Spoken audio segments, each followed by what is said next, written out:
Hello everyone and welcome back to another episode. Today we're looking at 3 lighting mods, and when I do these mod comparison videos I always pick a super light mod, a medium mod and a more heavy mod. So the first one we're looking at is interior lighting enhancer, which is only 1.11 megabytes, and you can see the details there on screen. It does include HD dust from the last video. You may remember I accidentally left that on, so we had a look at that. Next mod is Divine Interiors, which is a medium mod, which is about 13.45 megabytes. And finally we will be looking at Enhanced Lights and Effects, which is our heavy mod, which is 116.47 megabytes.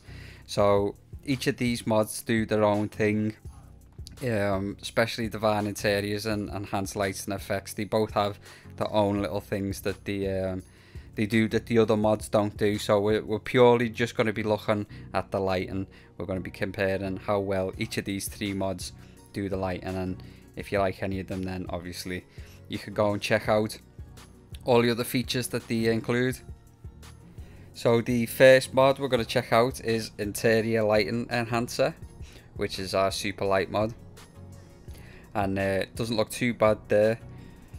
When we're going to bring in Divine Interiors, you're going to see the difference. Obviously there's a hell of a lot more detail in the light there. There's a nice depth to the shadows and the actual foreground to background, because we've got that mist coming into play as well. And then we have ELFX, which is my personal favourite. You can't see too much difference there. In fact, I'd say it loses a little bit of the colour and depth that Divine Interiors brings in, but as we go through the video we're going to see a lot more difference between those 2 mods. And we'll just take a quick look at the torches, because obviously that does count as lighting, and ILE adds smoke to the torch, which the other 2 mods don't add. Divine Interiors there has got a nice dark richness to it, and ELFX just brightens that up just a bit. Inside Skyhaven Temple here we get a nice view of those hearths, both in the foreground and the distance, and we'll see how the mods handle those. But ILE doesn't do too bad of a job. It is the super light mod, to be fair. It is only just over 1 megabyte, so we do have to make accounts for that, but not a bad looking screen there. Divine Interiors looking like it loses just a little bit of the colour, as you can see it looks a little bit more washed out, more grey. That does seem to be right for this location, as it is a very dark, dim place. But obviously the more colour the better, as I always feel. And as we have a look at ELFX, restoring some of that colour there, got a nice richness to the flames, and as again there's nice depth between the colour between the dark and the light areas. And you may notice that I am recycling screens from the last episode. These are some of the nicer lighting locations, so I thought save some time on the vid and actually just use those screens again. We do have a few others, but you'll notice again here the Divine Interiors does take that colour out again. And if you notice that weird shadow just behind the pillar in the background, that is dynamic shadows, which both Divine Interiors and ELFX both do. As you can see there, the shadows stayed the same, but we got a bit more of that colour back with ELFX.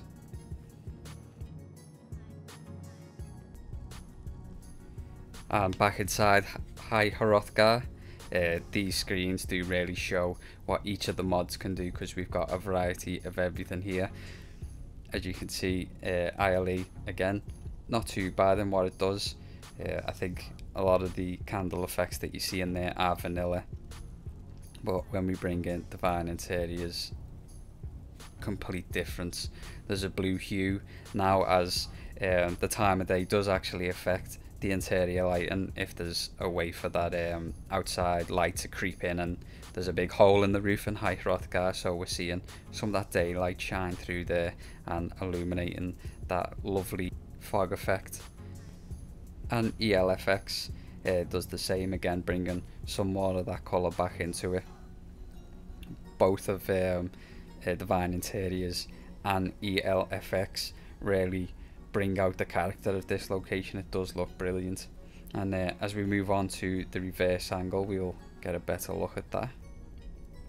Again, ILE really doing a great job. It does have the HD dust effect from the last video, so that's all the nice thickness you can see in the room there. I don't see why HD dust effects wouldn't work with either of the other two mods, but they do add their own smoke effects in, so maybe it would clash. You'd have to have a look at that.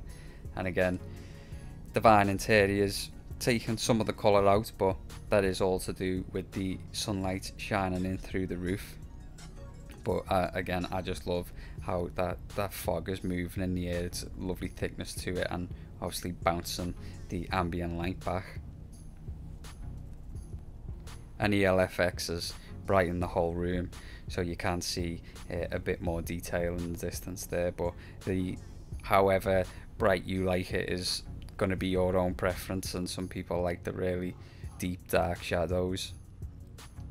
Here's the conference room. It was my favourite screen from the last video, and we can see ILE really doing a good job there, considering it is only a small size. We still have that lovely illumination on the fog, and you can see the shadows pulsating around the table there with the flame in the centre is really casting nice shadows out.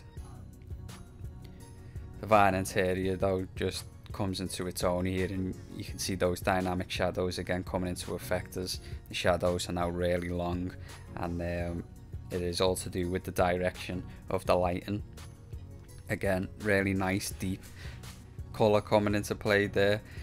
It doesn't look so much washed out as it did in the previous screens, and as we can see, ELFX again just completely brightens the whole room, adds a little bit more saturation to the colour, and we still keep those same dynamic shadows from Divine Interior.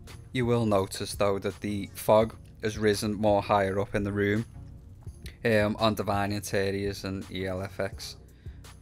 And here we are inside the College of Winterhold. Again, ILE does an okay job, not too much to say there. It does seem very bright, not a lot of depth to the shadows, and not really much atmospheric lighting. There's not too much fog in the air, if any, really.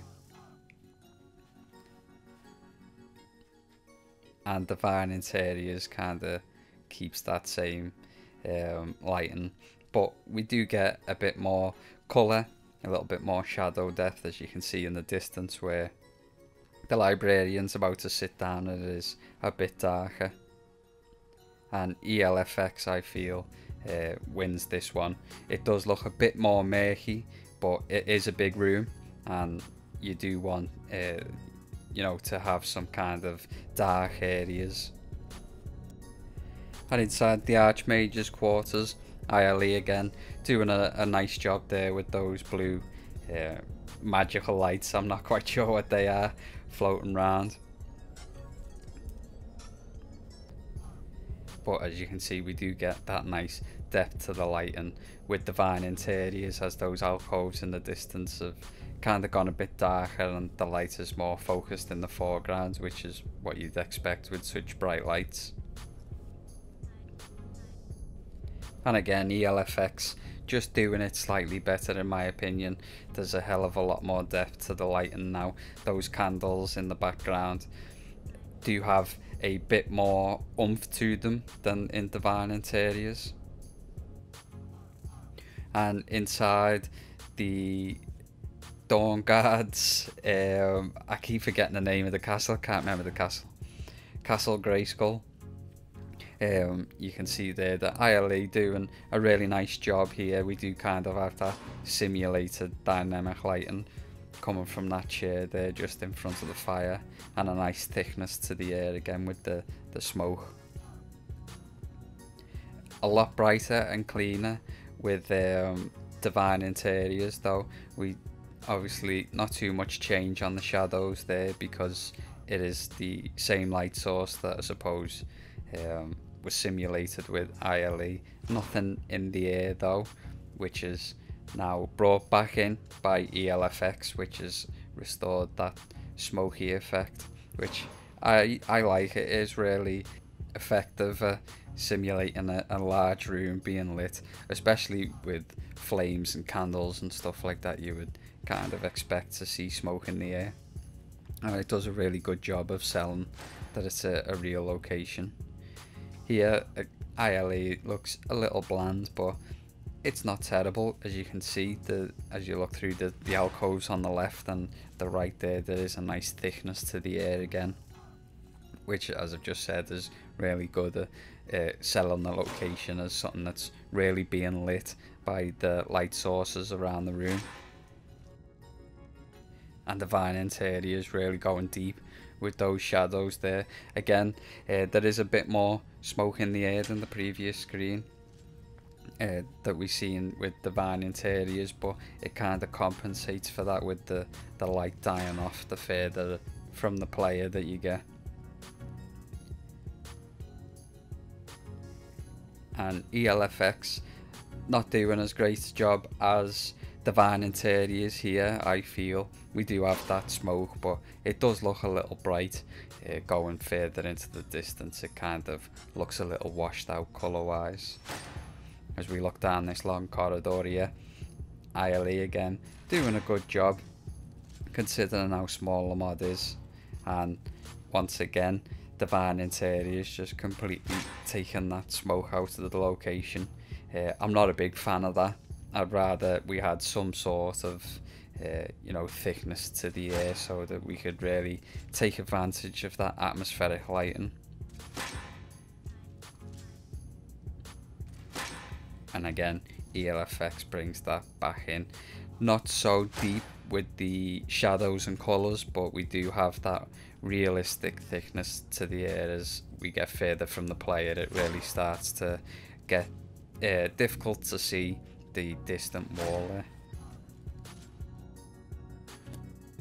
Just gonna have a quick look inside Bree's home, because both the vine interiors and ELFX do simulate outside lighting, which you won't really see so much with ILE.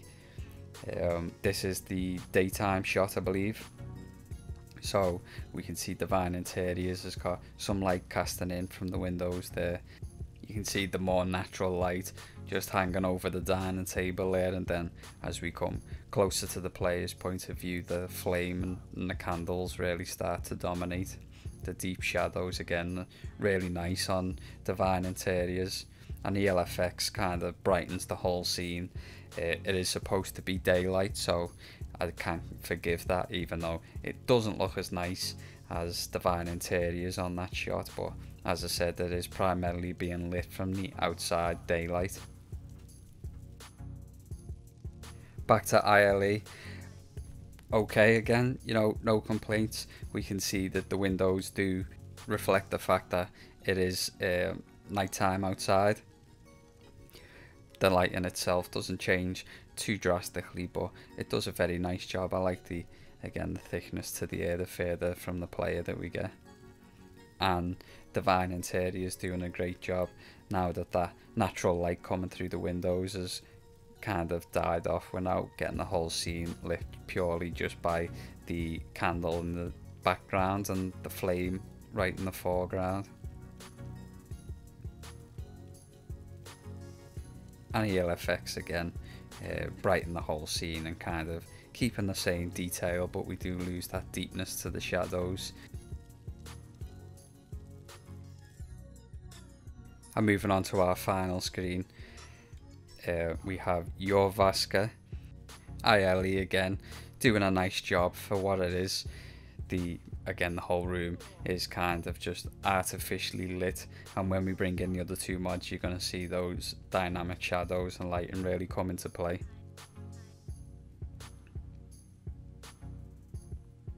And there we go, most of the light is now focused around that big flame pit, and you'll notice the dynamic shadows. If you look at the moose up on the pillar, you can now see his horns are casting a shadow across the beam, which we didn't see in ILE. and then finally moving on to ELFX to see how it handles it. And again, just kind of brightens the whole scene again. Certainly not as nice as Divine Interiors on that one, I feel. And I would say that Divine Interiors is probably the winner overall. It is a very small mod really for what it does. It does have a nice richness to the colour. In some screens we did have a few screens that were washed out, but on the whole it does a very good job. Obviously there is a lot more to Divine Interiors and ELFX, specifically to do with dungeons and stuff like that, and each one kind of comes into its own. Obviously with ELFX probably doing a hell of a lot more than the other two mods, because it is, you know, 100 megabytes bigger than Divine Interior, but it's all down to whether you want all those extra bells and whistles. Obviously ELFX does have multi-parts to it, so if you wanted an all-round lighting system you could go and get ELFX exteriors and weather as well. If you were using something like Divine Weather, I believe that does have a ELFX patch for the weathers. So let me know what you think in the comments, guys, and as always, if you do have a request for a video, just let me know, and I'll certainly consider it. And as always, thanks for watching.